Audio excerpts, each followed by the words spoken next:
Imagine standing in a crowded playground, children laughing and shouting, parents chatting on benches, and suddenly, in the middle of it all, a little girl who has never spoken a word in her life suddenly says something.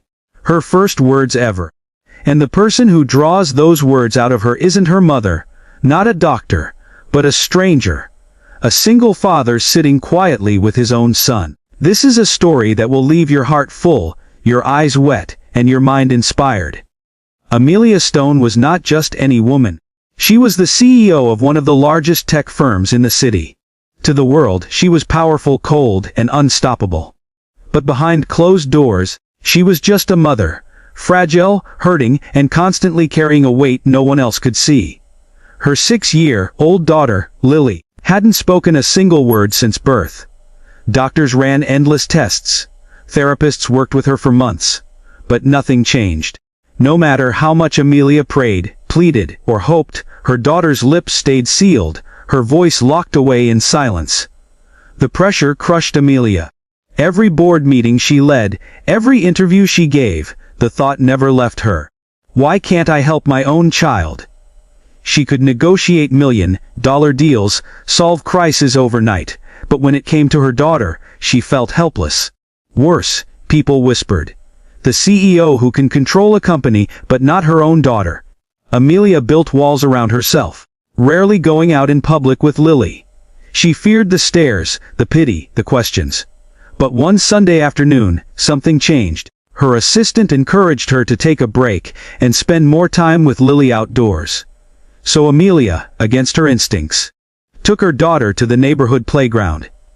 It was busy. Children running in circles, parents watching closely, the smell of fresh grass and chalk lingering in the air. Amelia sat down on a bench, her designer heels sinking slightly into the dirt, while Lily stood close to her leg, clutching her mother's hand silently. That's when Amelia noticed him. A man sitting a few benches away, dressed casually in jeans and a simple shirt, his hair a little messy, his eyes tired but kind. Next to him was a boy about Lily's age, giggling and playing with a toy car. Amelia had no idea that this man Daniel was about to change everything. As the children played, Lily wandered slowly toward the sandbox. Amelia's heart pounded. Every time Lily approached other children, she feared rejection, awkwardness, or worse, pity. But to her surprise, Daniel's son Ben welcomed Lily with a smile. "Want to build a castle?" he asked, holding out a small plastic shovel. Lily didn't answer, of course, but she knelt down beside him. Amelia watched nervously, ready to rush in if needed. But Daniel looked calm. He glanced at her, gave a reassuring nod, and kept his distance, letting the kids figure it out. For the first time, Lily wasn't treated like she was fragile. She wasn't avoided. Ben chatted away, showing her how to pile sand into buckets, laughing when their castle crumbled. Lily's eyes lit up. Amelia hadn't seen that sparkle in so long. Then it happened. Ben leaned in and said, "Can you say my name?" "Ben." He waited, smiling innocently. Amelia's breath caught. She almost wanted to interrupt, to protect her daughter from the impossible expectation. But before she could move, something miraculous happened. Lily's lips parted. A tiny whisper escaped. "Ben." The world froze. Amelia's eyes widened, her heart stopped. Tears flooded her vision. She couldn't believe it. Her daughter spoke. Not to her, not to a therapist, but to a boy she'd just met. Amelia covered her mouth, trying not to sob out loud, afraid to break the moment. Daniel looked over, stunned but calm, as if he understood the sacredness of what was happening. From that day on, everything began to change.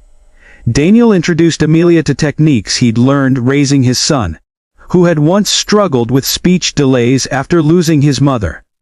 He taught her patience in a way no doctor ever had.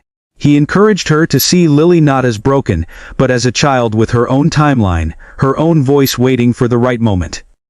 Amelia, who had spent years hiding behind walls, slowly began to open up too. She admitted her fears, her failures, and even her loneliness. And Daniel, a single dad who had been quietly carrying his own burdens, listened without judgment.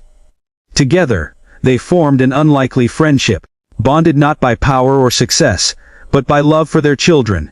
Over the weeks, Lily's voice grew stronger. First it was single words, then phrases, and eventually sentences. Each time she spoke, Amelia cried tears of gratitude. She wasn't just gaining a daughter's voice. She was gaining hope, faith, and a reminder that miracles can happen when you least expect them. And the playground, it became their special place. Every Sunday, Amelia and Lily met Daniel and Ben there. The kids played, the parents talked, and slowly, the emptiness Amelia once carried began to heal. She no longer felt like the untouchable CEO with a silent daughter. She was just a mom, laughing, learning, and living. One evening, as the sun set over the playground and the children's laughter echoed in the air, Lily tugged at her mother's hand and spoke clearly. "Mommy, I love you." Amelia broke down, holding her daughter tight. It was the moment she had dreamed of for years, the words that mended every crack in her heart. By then, she knew something with absolute certainty. Sometimes strength doesn't come from power, titles, or money. Sometimes, it comes from allowing yourself to be vulnerable, to accept help, and to believe in the impossible. So when you feel like life has locked a door that will never open, remember Amelia and Lily's story. The key might just be waiting in the most unexpected place. In a stranger's kindness, in a child's laughter, in a single word spoken at the right time. And when it happens, it will change everything.